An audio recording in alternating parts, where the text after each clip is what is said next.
Welcome back, one and all, to another episode of Justice League Revisited. Unless, of course, this happens to somehow be your first episode. In that case, just welcome. We are the official companion. I shouldn't say official. No one's officialing us. We're not official. No one's paying us. We're just doing this because we love the show. So the companion podcast to Justice League and soon to be Justice League Unlimited. I'm one half of the dynamic duo hosting this crazy train ride to Cartoon Town. James Enstall, host of Geek to Me Radio. Joining me on the other side of the Zoom screen, my wonderful co-host, the voice of Wonder Woman, Susan Eisenberg. Hello! I love that you did Cartoon Town. I love that we're in Cartoon Town. That's great. And thank you. That was lovely. And I'm so happy to be here. We've got a great show. This is going to be a good one. I loved this episode. Hadn't seen it in forever. And it felt like very different than the other shows, the other episodes. And I'm so happy that we have the guests we have. Do you want to tell the kids who we've got on the big show tonight? Why, yes, I do. Thank you, Susan. This one, we've got writer Stan Berkowitz, one of the co-writers of this episode. We're covering the two-parter Wild Cards. This is the 23rd story overall since the launch of the series. It is the 47th and 48th episodes overall, and in season 2, it is the 21st and 22nd episodes. It debuted on Cartoon Network on December 6th, 2003, a whopping 21 years ago, which seems impossible.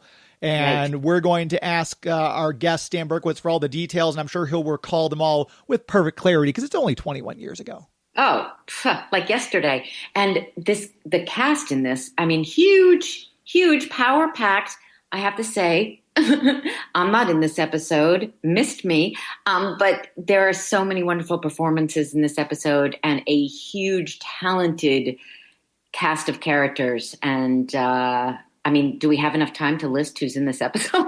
Yeah, I mean, it's the Justice League minus Wonder Woman. We know that. And Martian Manhunter. Oh, right. Wait, really? No Carl Lumley in this one. Huh. I feel like Carl's always there. Wow, someone didn't pay attention to the episode at all. Wait, I'll be back. I'm going to go rewatch. Okay, well, we're going to pick this up in another hour, folks. Stand by.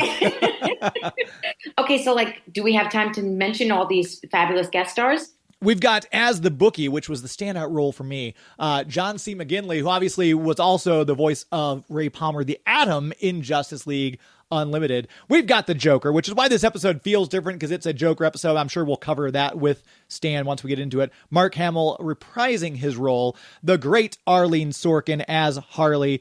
We've got Ace, played by Hynden Walsh. We've got King as Scott Menville. We've got Queen, played by Tara Strong. Jack, voiced by Greg Sipes, and 10, voiced by Kari Payton.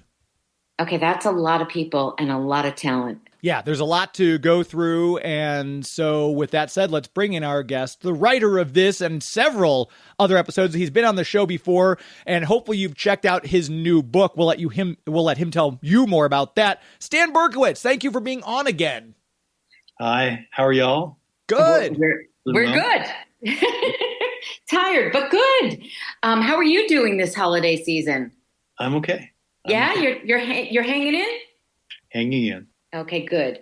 Yeah, we do have to get to your book because that's dynamite. We want to, and that's perfect for people to pick up right now.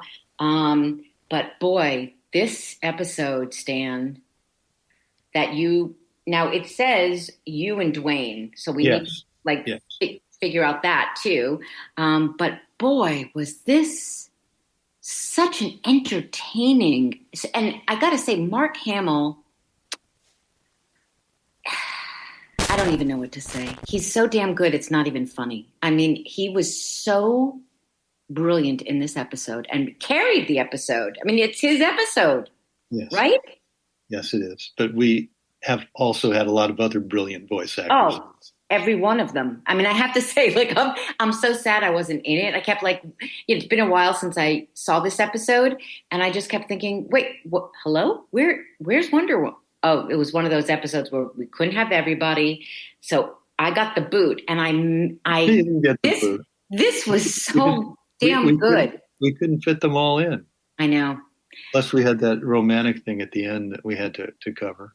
Oh, which is, don't even get me started on that romantic thing. I mean, that's right up my alley. I couldn't have loved that more. And Maria and Phil, every time we go on the road together for a Comic-Con, they always talk about that scene because it's so romantic and sexy and wonderful, and it's a cartoon.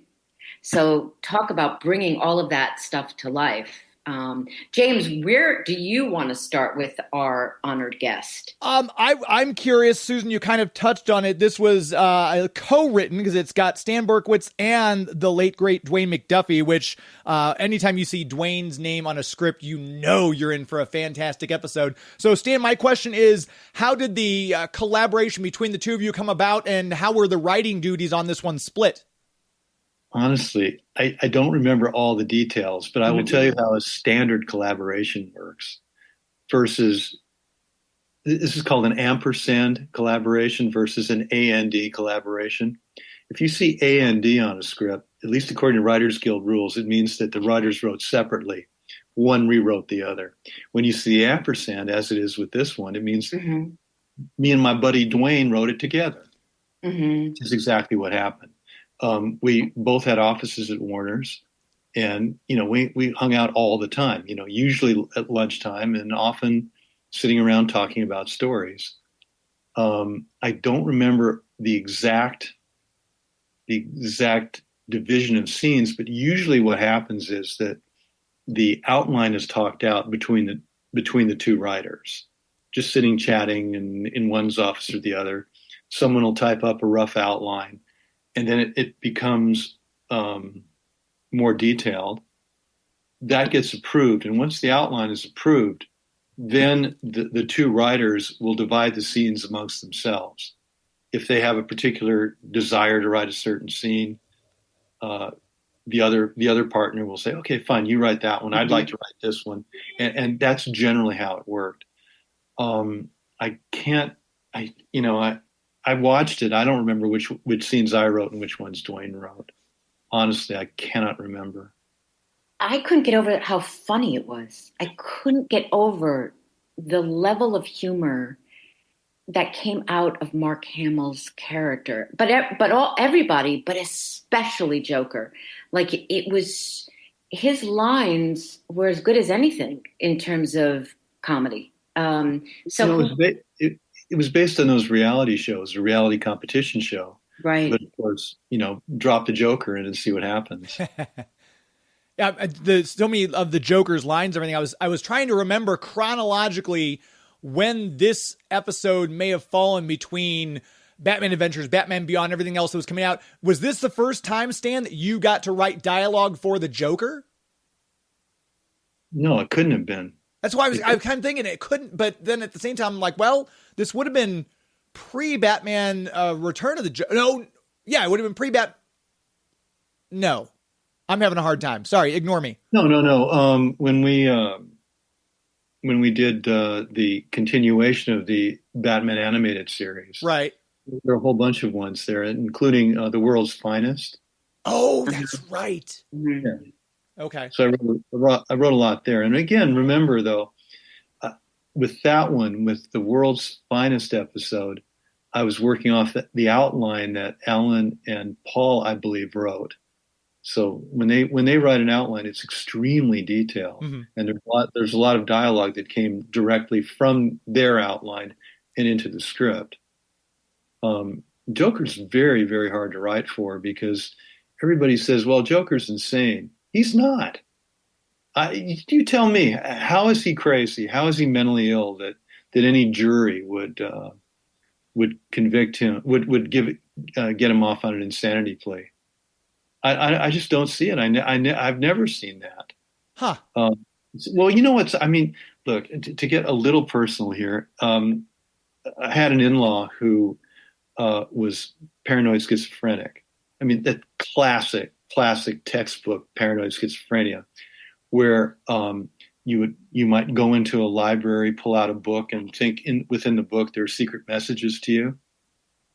Or you might look up in the sky and there's a plane flying over and you think it's a spy plane, spying on you personally. Right.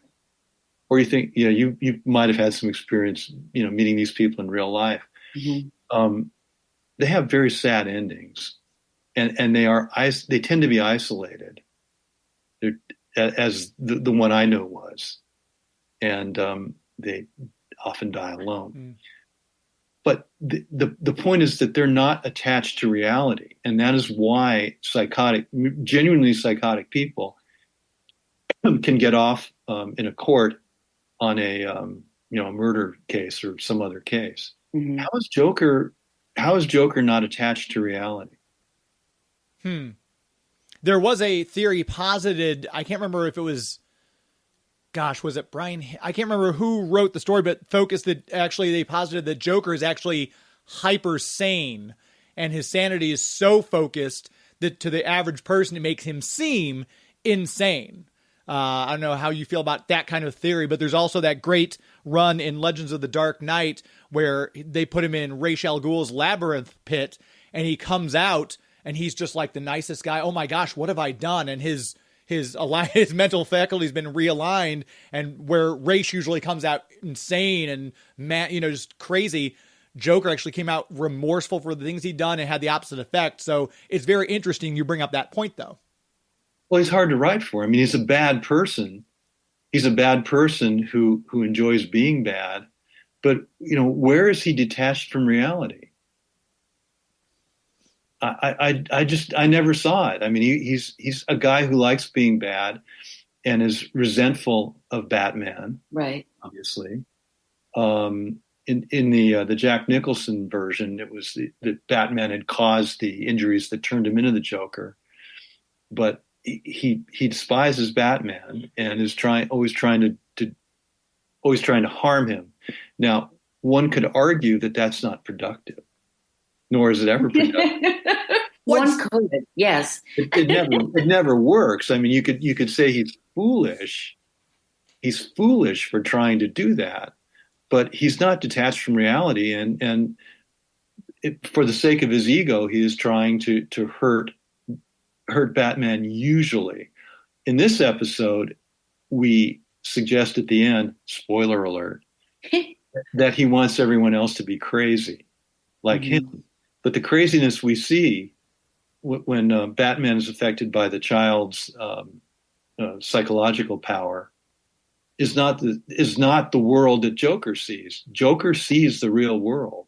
And why have that be the end, that they go insane? Like, why have that be the final punishment? Well, he says, Joker says in the show, I want everyone to be as crazy as me. Mm-hmm. But the craziness that he is trying to foist on the viewers is different from his disability. Right. I mean, he as far as I know, the guy does not hallucinate. He lives in the real world. There's no sense that he's seeing stuff that's not there. There, right. Have either of you seen any indication of that? Well, I can't speak to him so much because I don't. I saw this episode, but I'm not I don't know the Joker that well. And actually, I have to say, just as an aside, it was so fun hearing Harley Quinn because Arlene Sorkin. We weren't together in these shows. Mm-hmm. So, Wonder Woman and Harley are rarely together in their storylines. And and again, I wasn't there in this story, but it was so sweet hearing Arlene in this episode. And it made me, Paul Dini has talked about her and the character, and her fan base is monumental, and I so understand it. She was just so divine in this character, and it was so sweet in that crazy way. But that was just like, oh yay, there's Harley. It was such a treat for me to watch this episode. I could just sit back because I'm not in it. So it's not like, oh, there's Wonder Woman or what was my performance in that or whatever. None of that. It was just sitting back as a fan and just appreciating everybody's performance and how beautifully structured and written the episode was, and then watching it come to life with the direction and the animation and all of that. And like I said it earlier, there wasn't another episode up until this point that felt like it. It's like the Justice League was the supporting cast. Whereas, in some ways, where Joker was like, everything revolved around him. And I thought that was interesting. Yeah, I feel like this almost could have been a Batman animated series episode with the Justice League as guest stars. It was very Batman and Joker focused, which I really appreciated. Yeah, well, it certainly was focused that way. I mean, once you have Joker, you have to have Batman. Well, what is one without the other? Yeah, he's so enamored by he just. It's so interesting to watch Batman be so. He detests him, but he's so in awe of him on some level, and yet with Superman, he just thinks he's a fool. Like he just has no respect for Superman. And I hope you noticed, James, that there was electrocution very early on for George. Yeah. In this episode, George got his electrocution out of the way very early. But he thinks he's just such a doofus, and yet he has such respect for Batman. I mean, such respect. Batman's smarter. Yeah. Clearly much smarter. Yeah, it is funny how Joker kind of is very dismissive of the other leaguers. Like he calls Flash. Totally. He's like, "You're not that smart, are you?" Talking about Flash right. when he's disarming the bomb, and it's just kind of funny. They all have these massive superpowers. Batman does not, and here's Joker kind of, the heck with you guys. This is for Batman. Well, right, and they do seem a little simple sometimes. Even though they're these heroic superheroes, they do seem a little, Hawkgirl and Green Lantern in this episode were distracted. Yes, that's true. Yes, they were. That was a problem. And I got to say, and I'll say it, I always say it, but Maria can bring more to that part than practically anyone I know. I mean, she's so nuanced in her performance, as is Phil. And to bring that love story to life the way they did it, it was just... I loved how she yelled at Batman when she's like, no, I'm not coming back. I'll see you when I see you. Mm-hmm. And just everything about her performance was spot on. And she's just a damn good actress. That's all. Yeah, we had a lot of them on the show. Yeah. Well, and this episode had, what a cast, right? I mean, I'm looking at all the actors in this. Yeah, we've got Mark Hamill, we mentioned. Mark Hamill as Joker. Obviously, Arlene Sorkin as Harley. We've got the cast of Teen Titans, basically, as the Royal Flush Gang. I loved it. Yep. Hynden Walsh as Ace. We had Scott Menville as King, Tara Strong as Queen, Greg Sipes as Jack, and Kari Payton as 10. I know writing-wise, you weren't necessarily in on the casting and who was going to be who, but did you get to have, or Dwayne get to have any input as to, well, I think Kari would make a better 10 than a Jack. Did you get any input on that at all, Stan? No. Okay. Not which of them was cast for which part, but I think we knew fairly early on that the Teen Titans actors would be in the show. It's our version of stunt casting, I guess. I love it though. We talk about it all the time, like that. When you have that, it's so fun for the audience because they know these people and they know these actors and they know their voices and as I just think it's such a wonderful wink to the audience to have these actors on. Oh, absolutely. I got a kick out of it. I mean, I love all these people. I know all these people. I know all these actors, and I'm fans of all of them. I miss George Lazenby, who we had used, I think, as King in Batman Beyond, and Sarah Douglas was Queen. I have written for George Lazenby. He's worked on shows I've worked on, and I've never actually met him. Really? Oh no! I got him a job once on a live action series called Cover Up, where he played not exactly James Bond, but he played a British secret agent for one episode. It usually doesn't happen. I mean, I was a freelance writer on the show, and I had written the script, and I said to the producer, "Hey, by the way, have you thought of George Lazenby for this part?" And they went, "No, sounds good." And next thing I'm watching this show, and they've got Lazenby on it. Wow. And I didn't meet him then. I didn't meet him when he played Jor-El on the Superboy show. Oh my gosh, I forgot about that. And I didn't meet him when he worked on Batman Beyond. Mm.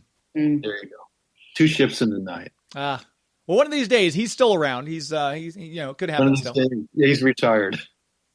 But he's still around. I'm saying. I mean, I've kind of wondered why there aren't more James Bond conventions out there. Like, let's bring in, like the doctors always show up at Doctor Who conventions. They got Colin Baker and Sylvester McCoy are still out there. Let's get George Lazenby out and Timothy Dalton. Let's bring them out for a con. That's what I say. Yeah, I mean, Lazenby's done those, I think. Oh, has he? I know that our current. He has done them. In fact, I've done one with him and James the story. Oh, that's right. Yes. Yes.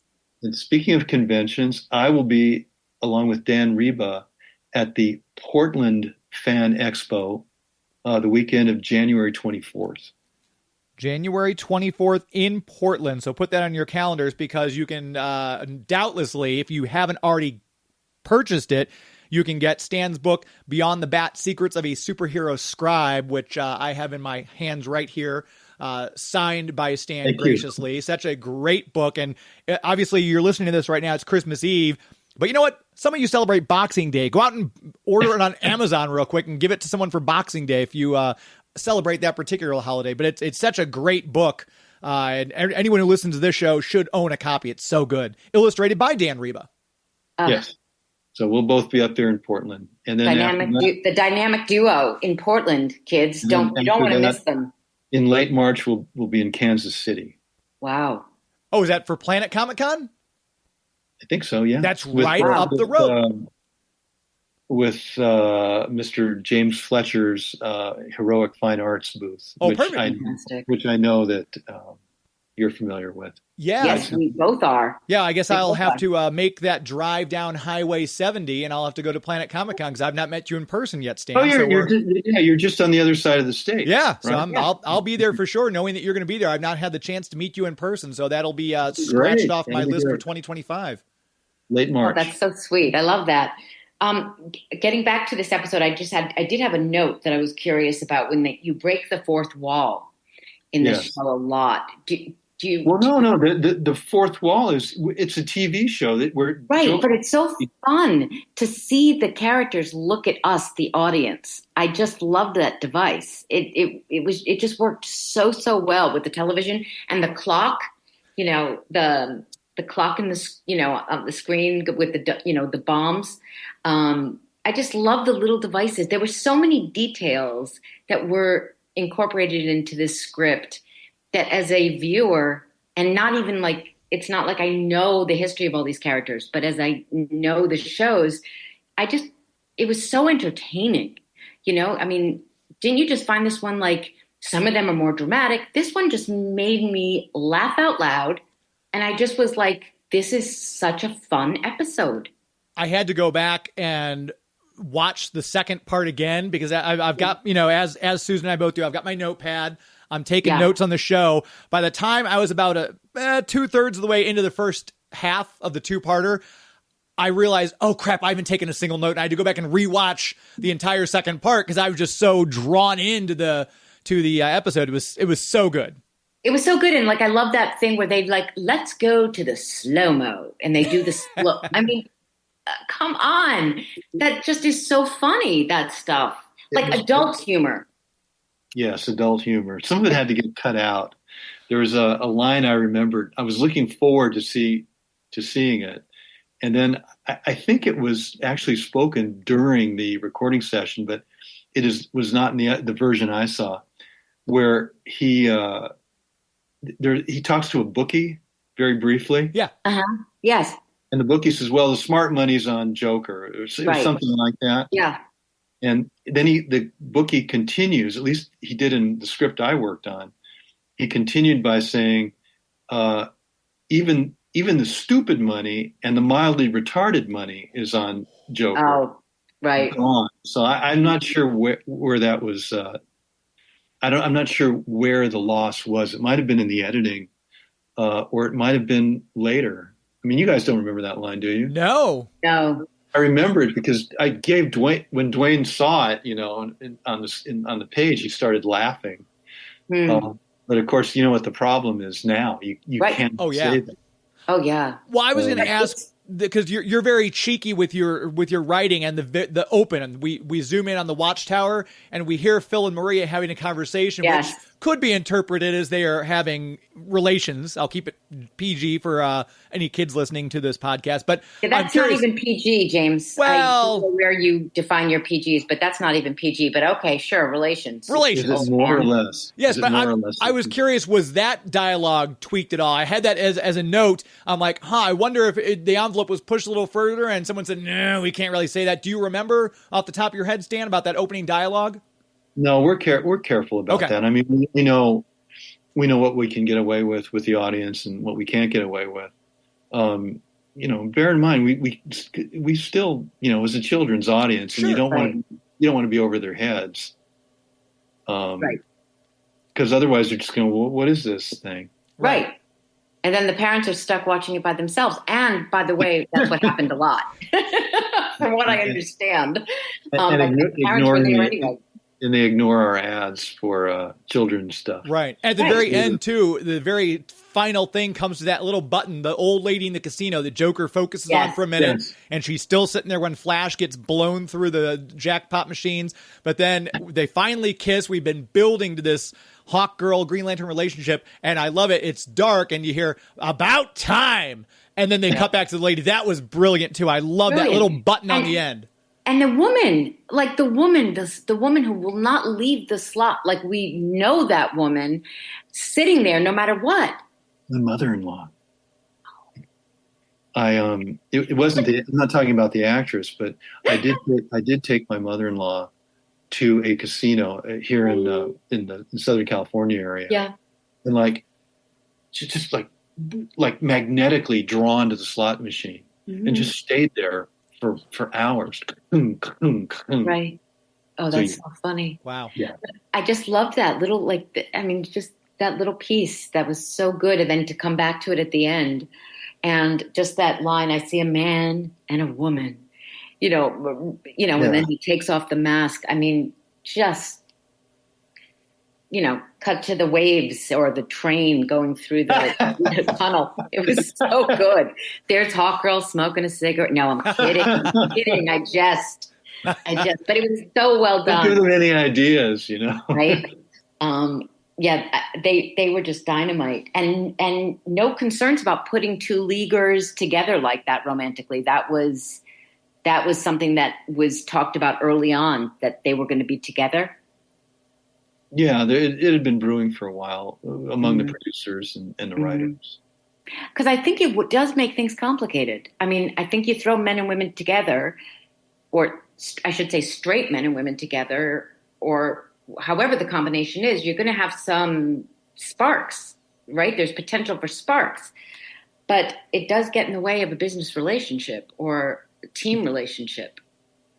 Team relationship, especially, not so much, in the business that we're in, but certainly, in the armed forces, they don't want them to pair off.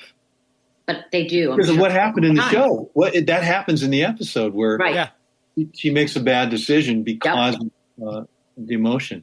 Right. And and as you point out, that happens not just between men and women, but occasionally between men and men. Of course. Or women. It's whatever the combination is. If there's attraction, if there's, you put a bunch of people together, things happen. I think romance in the armed forces, I've always had a good track record with it. Flint and Lady J, Duke and Scarlet, in G.I. Joe, it happens all the time. Optimus Prime and Alita. Come on. That's for all you nerds out there. All my nerd friends are like, yes, I agree. Your geek flag is flying high.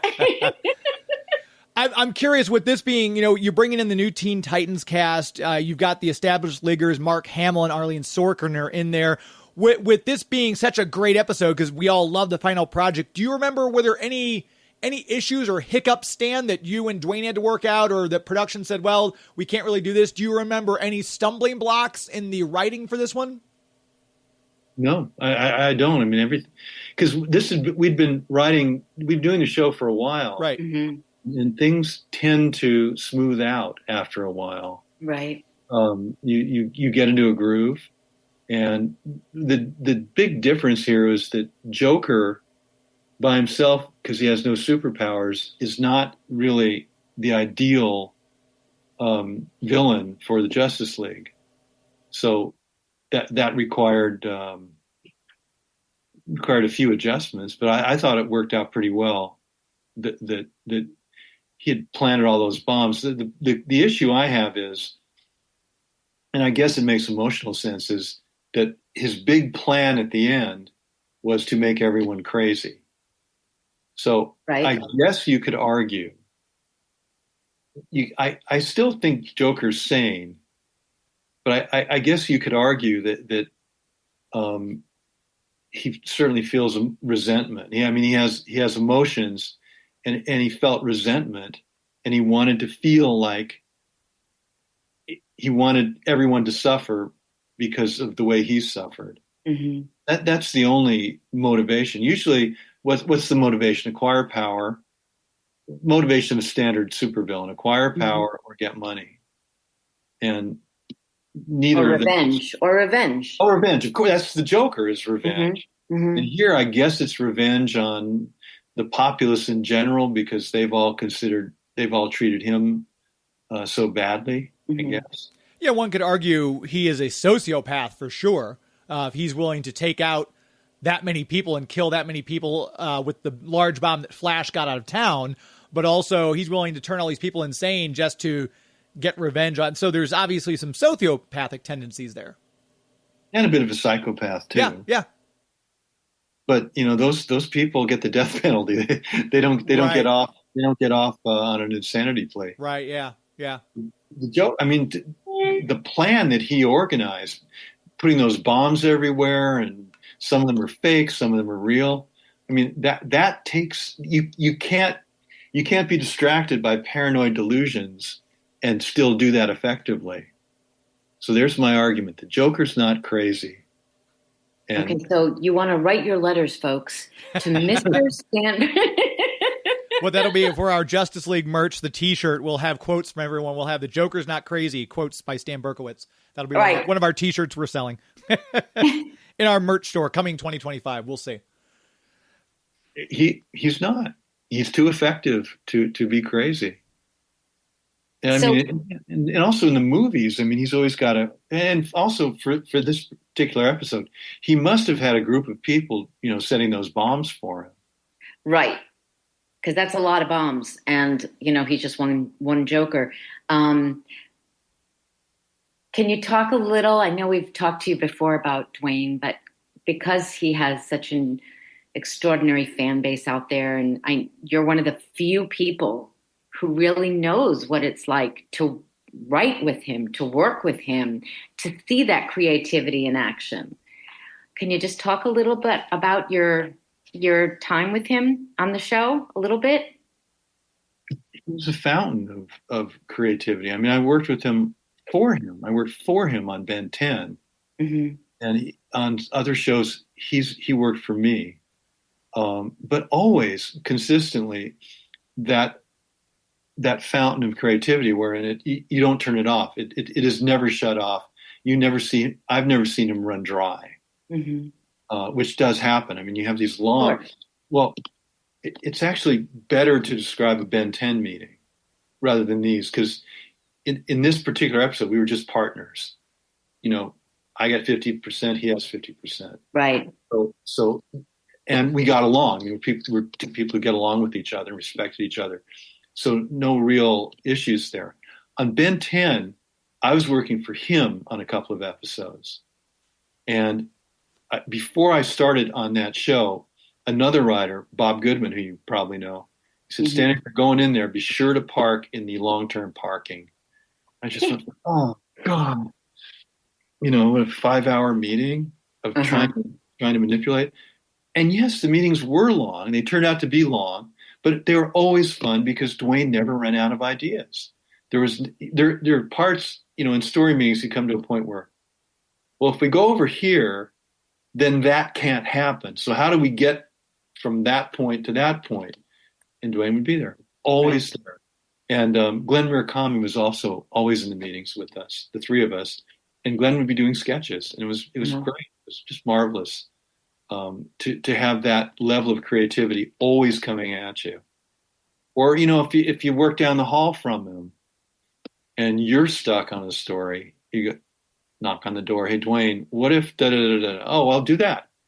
Also, his background, as I understood it, I believe I first saw him on television when he was 12 years old, because he was, you know, those little kids that get to go to college because they're so smart.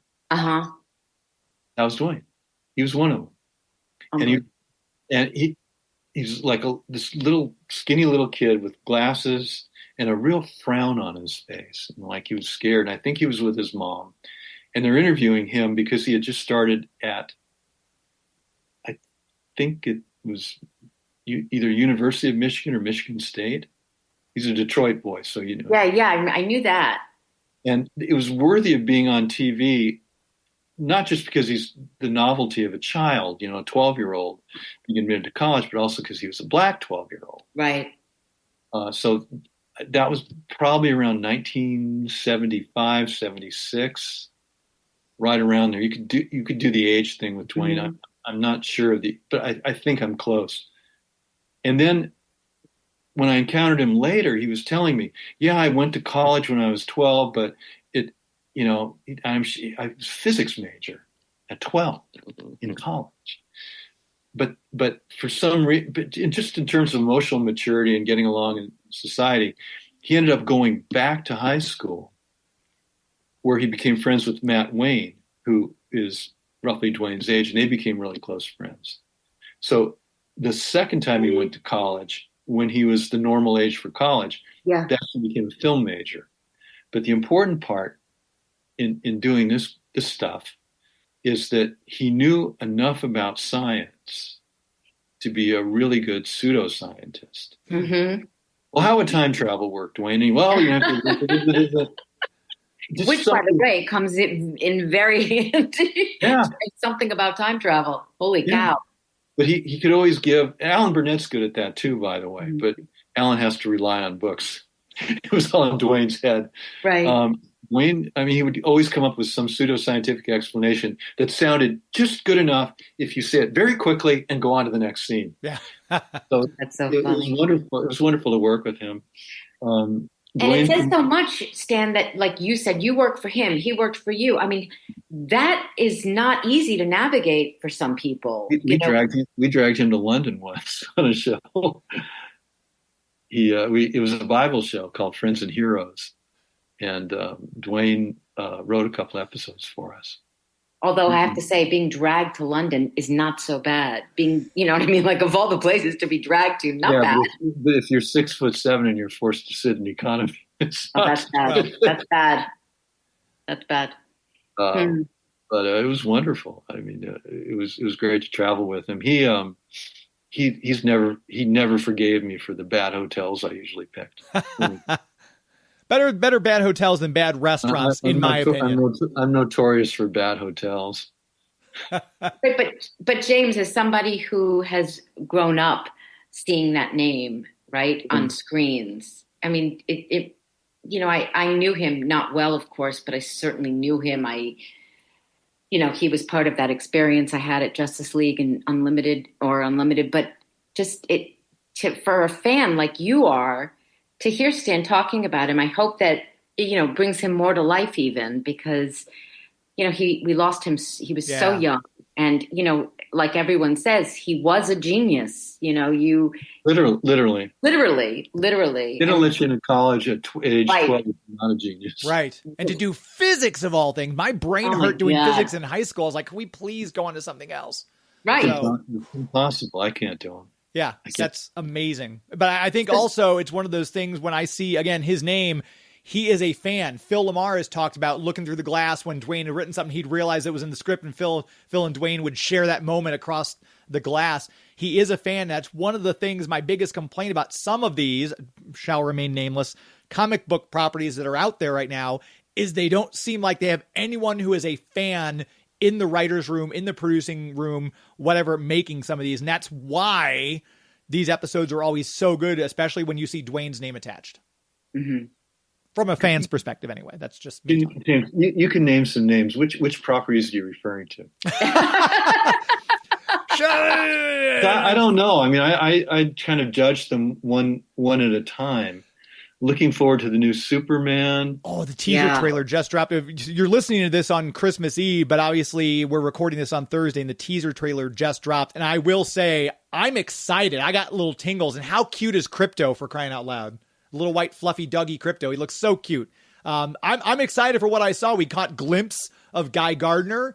We saw Nicholas Hoult as Luther. That's a real interesting choice. Yeah. The bowl cut on Nathan Fillion. I was like, oh, that's a look.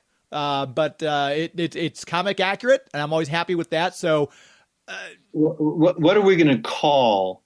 What are we going to call Guy Gardner's disability? His mental disability?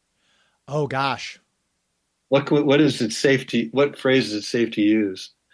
Because when I worked on Spider-Man, I was told we couldn't call anyone a moron, an idiot, or an imbecile, because those are actual medical, they're old medical descriptions of mental situations. Like, the moron was something like an IQ, a sub 80 IQ. And then they went down correlating with IQ numbers. And that was why we couldn't use them, because they were literal medical terms. I didn't realize that, because I always, when I mess something up, I always like, gosh, I'm an imbecile. I always thought that was okay to use that one, because I'm referring to myself, so it should be doubly okay. But I didn't realize that was a medical term. But now the doctors don't use those terms anymore. So we're free to abuse them as we like. But back on Spider-Man, it's like, you can't use any of those terms. You have to call someone a fool. You can be a fool, but you couldn't be a moron or an imbecile. I'd say we'll go with fool for Guy Gardner, because I mean, in my youth, in my own youth, many years ago, you'd be on the street, you'd see a child who was a victim of fetal alcohol syndrome, and the term for that back in the 50s was mongoloid idiot, literal term, and that was being scientific. Yeah, that's. I know. It's harsh. It's really harsh, and I'm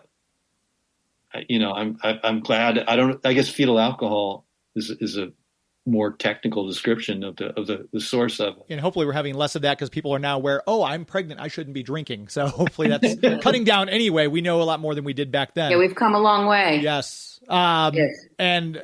Coming a long way, and I'm looking at the clock. This has flown by already. I know we kind of wanted to keep this a little bit shorter, because we want everyone to go out and enjoy their Christmas Eve with families, not be huddled around their smart device listening to this. But maybe some of you need that distraction from your families too. I understand. But once again, I want to make sure we plug the fact that Stan will be in Portland on January 24th. If you're already thinking, what am I going to do in 2025? Portland on January 24th, and Planet Comic-Con right up the highway for me in Kansas City in March. I don't have that date in front of me, but you'll be able to meet Stan and grab a copy of Beyond the Bat: Secrets of a Superhero Scribe. And you'll also be able to buy Dan Riva's artwork, because he'll be at both of those conventions as well. And Dan, as you probably know, does the artwork right in front of the fans. Yeah, he does, which is so great. Which is so great. Amazing artist. Amazing. Artist. Yep. So put those on your calendar. You can meet both the writer and the artist. So you'll get to meet Dan Riva and Stan Berkowitz. I know you've been doing more on social media, obviously, because of the book, Stan. So tell everyone where they can find you online. I guess it's just you type in Stan Berkowitz to Facebook. I guess that I haven't quite mastered any of this stuff. No, but you're promoting your book on Facebook. Is that right? Yes, and it's kind of sad you have to ask that. I mean, if I were, but I'm not on Facebook. No, I'm not on it. No, I'm not on it, so I wouldn't know. But I mean, but a gazillion people are. So all those gazillions can find that. They can do that, and I assume the book is available everywhere people purchase books. Actually, it's not. It's only available on Amazon. Okay. Ooh, or at a convention. I'll be happy to sell you a copy at a convention. Yeah, get it there. That way you get it signed. That's perfect. Yeah, that's perfect. That is. Either way. Well, we thank you for doing this. We are fans of this episode. We are fans of yours, and it's just always a pleasure to have you on because you're such a damn good writer, and I have such respect for the way you write and how you write, and it's just such a pleasure listening to your episodes. So thank you for doing this. We really, really appreciate it. Thank you, Susan. And thank you, James. It's wonderful seeing you again. You too. There he goes. Stan Berkowitz joining us once again. I love, as much as I love the voice actors, and you know I love voice actors, I really enjoy having the writers on because it's such a unique perspective. Me too. And it is a unique perspective. And I think it's so valuable to hear how these scripts came to be and what was the process. I mean, it was a long time ago, so you can't expect people to be able to, recall all these little details, but whatever details they can recall, it feels like a gift to us, the fans, and, we're so appreciative. And I love that, I think every time we've asked Stan to join us, his response has been, sure, would love to. How lucky are we that we have him on speed dial? Yeah, very, very much so. It's the people like him and Dan Reba and and Phil Lamar has been very happy to jump in whenever we need him. Phil Morris was immediately said yes. So we're very fortunate that you've got access, mainly you, to all these incredible people. Well, we still have a few more that we really, really, I'm not going to mention any names, but we have a few that really are on our wish list. And hopefully that will be coming up soon. Yeah. So yeah, I'm really hoping that will happen. So keep your fingers crossed. Yes. So that was good. Another one in the can. Look at us. Look at us. Knocking them out right and left. I know. All right. So what's the business we have to take care of here? I'm trying to keep in mind when this is going to drop. What do we have? What's our business right now? This one drops Christmas Eve. So if you're listening to this right now, happy Christmas Eve. No peeking at your presents. Stay out of mom and dad's closet, you kids. And we should mention Hanukkah for all our Jewish listeners who are celebrating Hanukkah. It's very much around Christmas Eve. It might even be. It's the 26th, I think, is the first night. It feels like it's very late this year. Am I wrong? You're wrong, but I don't even know if it's about that. But I just know you're wrong. So I think the 26th. I have to double check that, and by the time this drops, it'll be too late. But we want to wish everybody a Merry Christmas and a Happy New Year and a Happy Hanukkah because there's a lot of good stuff. There are a lot of good holidays to celebrate. And Happy Kwanzaa because it happens on the 26th. Kwanzaa begins on the 26th. Yes. Right. So there's just a lot to celebrate, and we have to hold on to the good stuff, right? That's so important these days to celebrate as much as we possibly can because there are things to celebrate. Yes. So we have to keep that in mind. Like this podcast. I like celebrating this podcast. Gosh, I love it so. It's so much fun. So much fun. And we're so lucky that we get to talk to people about the show and revisit it. And it is revisiting because I haven't seen these episodes in so long.